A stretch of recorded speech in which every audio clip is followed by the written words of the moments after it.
जोड़ों के दर्द के बारे में जब हम बात करते हैं तो सबसे इम्पॉर्टेंट है घुटने का दर्द, नी जॉइंट पेन, क्योंकि पूरे शरीर का भार घुटने सहन करते हैं। जब हम चलते हैं, खड़े रहते हैं, तो पूरा भार ज़्यादातर घुटनों पे आता है, फिर एंकल जॉइंट पे आता है। और जब भी हम खड़े रहते हैं तो अगर हम सीधे खड़े रहते हैं, दोनों पैरों पे इक्वल बैलेंस देके, तो ज़्यादातर प्रॉब्लम नहीं होता है। लेकिन ऐसा होता नहीं है, क्योंकि हमें अलग अलग काम करने पड़ते हैं। एक एग्जांपल बोलता हूँ मैं आपको, जैसे लेडीज़ जब किचन में खड़ी रहती हैं काम करने के लिए, तब उनको एक स्लैंटिंग पोजीशन में ऐसे खड़े रहना पड़ता है, तब बॉडी का पोस्चर ऐसे हो जाता है, तब उसका पूरा भार वापस कमर पे और घुटनों पे आ जाता है। ऐसे अलग अलग चीज़ें हैं। जैसे फार्मर्स हैं तो वो खेतों में चलते हैं, तो खेतों में तो जगह अनइवन होती है, वो कोई प्लेन सरफेस नहीं होता है, तो वहाँ पर भी चलते हैं तो भी अनइवन सरफेस पे चलना पड़ता है, उसकी वजह से भी घुटनों के ऊपर जोर आ जाता है। ऐसी काफ़ी सारी पोस्चरल चीज़ें हैं एक जो घुटनों को, घुटने के दर्द को बढ़ा सकती हैं। कुछ लोगों में काम ज़्यादा करना पड़ता है, जैसे स्पोर्ट्समैन हैं, लेबर्स हैं, उनमें बहुत ज़्यादा भागदौड़ होती है, बहुत ज़्यादा चलना पड़ता है, भागना पड़ता है। इन लोगों की एक पोस्चरल डिफॉर्मिटी अलग होती है। ऐसे अलग अलग कारण हैं घुटनों के दर्द के लिए। सबसे इम्पॉर्टेंट चीज़ है घुटनों के जो मसल्स होते हैं उसका स्ट्रेंथनिंग ना होना। उसके लिए जो एक प्रॉपर एक्सरसाइज होना चाहिए वो होता नहीं है। मतलब आप देखेंगे कि कई सारे लोगों को ऐसे लगता है ना कि भागना और दौड़ना हो या फिर चलना हो ये बहुत अच्छा एक्सरसाइज है, तो वो लोग फिर स्ट्रेंथनिंग पे ध्यान नहीं देते हैं, वो सिर्फ दौड़ना या फिर चलना इसी को जोर लगाते रहते हैं। फिर at the end of the day after some time उनको ये समझ में आता है कि अब उनके घुटने दर्द होने लगे। मैंने ऐसे एक मैं सिंपल एग्जांपल बताता हूँ। बैडमिंटन एक ऐसा गेम है ना, वो बहुत फास्ट गेम है, बहुत विगरस गेम है। जनरली आफ्टर 40 ये गेम खेलना नहीं चाहिए, क्योंकि उसके बाद घुटनों का धीरे धीरे वेयर एंड टेयर बढ़ जाता है, और फिर उसके बाद भी आप अगर खेलते ही रहें तो घुटने 100% आपके जाएंगे। मैंने ऐसे लोग मेरे आंखों के सामने देखे हुए हैं। तो ये इस बात सबको समझनी चाहिए कि अपना एज क्या है, हम लोग क्या करते हैं, तो हमें क्या नहीं करना चाहिए और कहाँ पे हमको खुद को रेस्ट्रिक्ट करना चाहिए। और फिर अपार्ट फ्रॉम एक कैलोरी बर्निंग एक्सरसाइज आप स्ट्रेंथनिंग भी बराबर करते रहे तो ये नौबत नहीं आती है। उसके बाद है खाना, जो बहुत इम्पॉर्टेंट पार्ट है। मतलब अगर हम लोग ठीक से सही खाना ना खाएं, या फिर कुछ लोगों में अल्कोहल का कंजम्पशन ज़्यादा होता है, स्मोकिंग ज़्यादा होता है, उसकी वजह से भी घुटनों के ऊपर बेसिकली बोन हेल्थ पर बहुत ज़्यादा फ़र्क पड़ता है।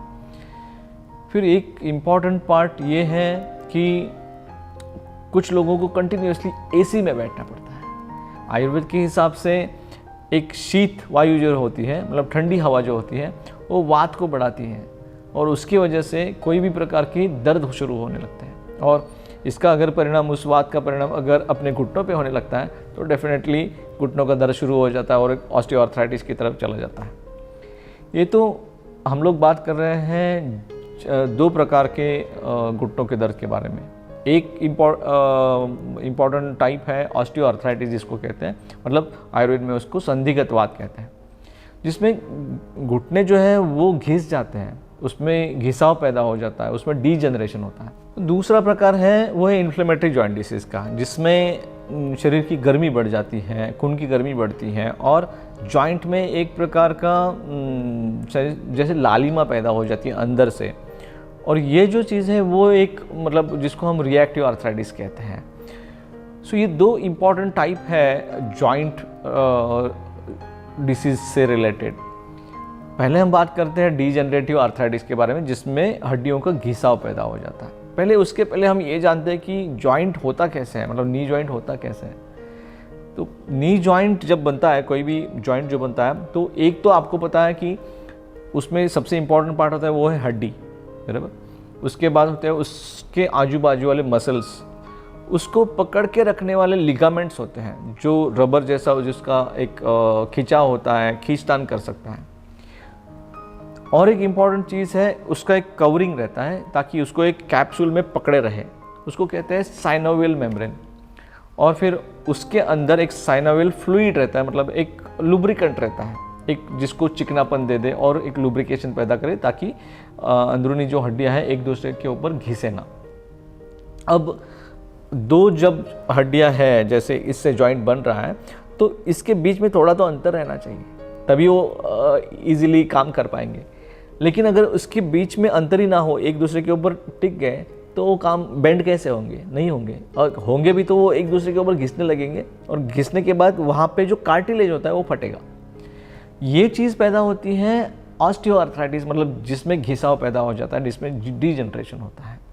सो इसमें पहले अभी ये समझना ज़रूरी है कि फिर इसको डायग्नोस कैसे करें, ये कैसे समझे हमें कि हम डॉक्टर के पास कब जाना है, फिर हमें इन्वेस्टिगेशंस कौन से करने हैं, ताकि वो कंफर्म करें कि यही चीज़ हुई है और उसका हमें इलाज करना है। एक तो सबसे इम्पॉर्टेंट चीज़ है हड्डियों के बारे में या फिर कोई भी जॉइंट डिसीज़ के बारे में अगर हमें कुछ इन्वेस्टिगेट करना है, तो वो है फर्स्ट और सिंपल इन्वेस्टिगेशन, वो है एक्सरे। उसका एक एक्सरे करा ले तो काफ़ी चीज़ें क्लियर हो जाती हैं। उससे भी अगर कुछ चीज़ें क्लियर ना हो तो फिर एमआरआई करते हैं। लेकिन ये सब डॉक्टर्स डिसाइड करते हैं, ये करना ज़रूरी है नहीं है वगैरह। उसके पहले डॉक्टर जब चेक करते हैं तब ये जनरली समझ में आता है ऑस्टियोआर्थराइटिस में कि जो घुटना होता है, घुटने के एक पर्टिकुलर पॉइंट जो होते हैं जहाँ पे जॉइंट होता है मीडियल साइड में, मतलब अंदरूनी साइड में या फिर बाहर के साइड में, जैसे आपका बोन टिल्ट हुआ है, समझो अंदर की साइड पे टिल्ट हुआ है या फिर बाहर की साइड पे टिल्ट हुआ, उस हिसाब से आपको दर्द होता है। तो हम लोग उसको पहले चेक करते हैं, घुटने को कहाँ पे पेन होता है, उसको मोड़ते हैं, फ्लेक्सिबिलिटी देखते हैं कि कितना मुड़ सकता है, कहाँ पे जाने के बाद दर्द शुरू हो जाता है, उसमें कोई आवाज़ आती है या फिर बिना आवाज़ आए दर्द होता है। ये दर्द क्या चलने फिरने पे या फिर बैठने उठने पे होता है या फिर ऐसे ही कंटिन्यूसली होता रहता है। ये सारी चीज़ें होती हैं जो एक डायग्नोसिस की तरफ हमें कंफर्मेशन दे जाती है। उसके बाद हमें इन्वेस्टिगेशन करके फिर उसको कंफर्म करना पड़ता है। एक बार ये हो गया, उसके बाद ट्रीटमेंट आता है। मतलब इसमें बिल्कुल जल्दबाजी नहीं होनी चाहिए कि मुझे घुटना दर्द होने लगा है तो मुझे पता है वो ये हुआ होगा और मैं अभी ये लेप लगा लेता हूँ, वो कर लेता हूँ, ये गोली खा लेता हूँ, मैंने टीवी पे देखा है, मैंने ये देखा कि अश्वगंधा से ऐसा होता है, फला होता है। ये सारी चीज़ें साइंटिफिक बिल्कुल नहीं है। मतलब आयुर्वेद के जितने भी इंस्टीट्यूट्स हैं इंडिया में, भारत में, तो उसमें बहुत ज़्यादा रिसर्च, इस पे सबसे ज़्यादा रिसर्च हुआ होगा घुटनों के दर्द के ऊपर कि क्या ट्रीटमेंट करना चाहिए, कौन सा ट्रीटमेंट ज़्यादा इफेक्टिव है। आयुर्वेद के सेंट्रल गवर्नमेंट के जो इंस्टीट्यूट्स हैं, जामनगर में है, BHU में है, वहाँ पे इसके रिसर्च हुए, वो पब्लिश हो चुके हैं। वो पब्लिश होकर गवर्नमेंट में, आयुष मिनिस्ट्री में उसके ऊपर एक प्रोटोकॉल दिया हुआ है। ये इस साइंटिफिक वे से अगर हम लोग जाते हैं तो इसमें कोई मतलब गड़बड़ होने की संभावना नहीं रहती है।